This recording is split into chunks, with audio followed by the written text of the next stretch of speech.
Mom, are you still mad at me? Yeah. Very mad? Can I tell you a story about when I used to teach aerobics for Jack LaLanne's? De lo que quieras. Di lo que quiero. You remember when I used to go to teach classes for Jack LaLanne's all over the place, Mom? Yeah. Yeah. You remember it was a 67 Camaro. It was primer gray, except the trunk. Trunk was orange with 2 black stripes. And it had Mickey Thompson. What size were those rear tires, Mom?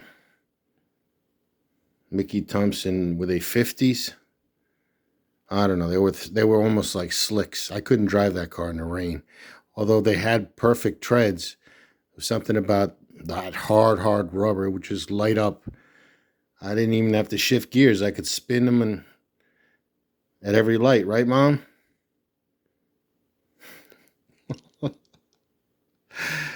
So I have to drive all over to teach aerobic classes. I think I was making a little over $5 or $6 an hour, and I'm driving my hot rod to Fort Lee, New Jersey, and back to teach aerobic classes, if you could believe it. I was the floor manager there for a while, so I was there for 5-6 hours. No, we were working 12-hour shifts, 10-hour shifts back then, 10-hour shifts, which sucked being in. It was an underground shopping center. I think it was like a food mart above, and we were in the basement. The whole Jack LaLanne's was in the basement. You know what it's like teaching aerobics in an underground basement. So this particular time, I'm trying to get home. It's late at night. I'm driving on the Palisades, which is a beautiful place to drive, by the way. I'm trying to head up to the Tappan Zee Bridge. At the time, it was still the Tappan Zee Bridge. Tappan Zee Bridge. And it was also like $250 to go over the bridge back then.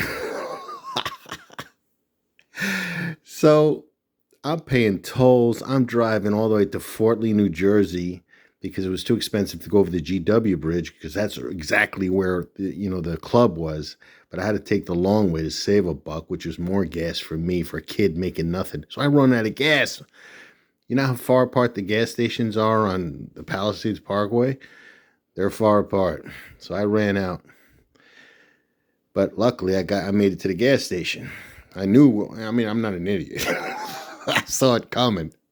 I timed it perfectly, by the way. So I make it it's like in the middle of my ride home. And I'm like, listen, I don't have any money and I need gas to get home. The guy's looking at me. It was like a royal blue, like an Adidas tracksuit with 3 white stripes down my arms, my legs. That was like the thing that everyone wore in Jack LaLanne's. You were styling, man. So this guy's looking at me. He's like, you can afford that suit, but you can't afford gas. I'm like, I don't own. This was Jack LaLanne's. I'm telling him that this suit belongs to Jack LaLanne's. So he's like, listen, I'll let you get $5. It'll get you home. He says, but I don't trust you. He goes, this ain't my first, how did he put it?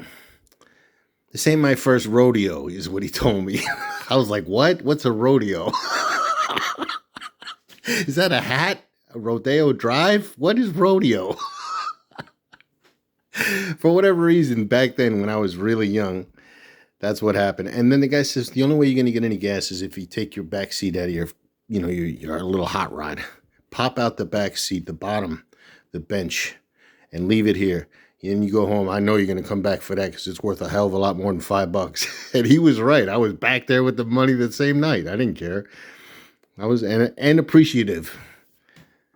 Mom, did you hear that story? She's nodding her head no. Okay, Mom. I'm sorry you're still mad at me. Mom, it's the bed bugs. It's not me that you're mad at. Okay? Mom, do you love me? Sweet dreams, Mother.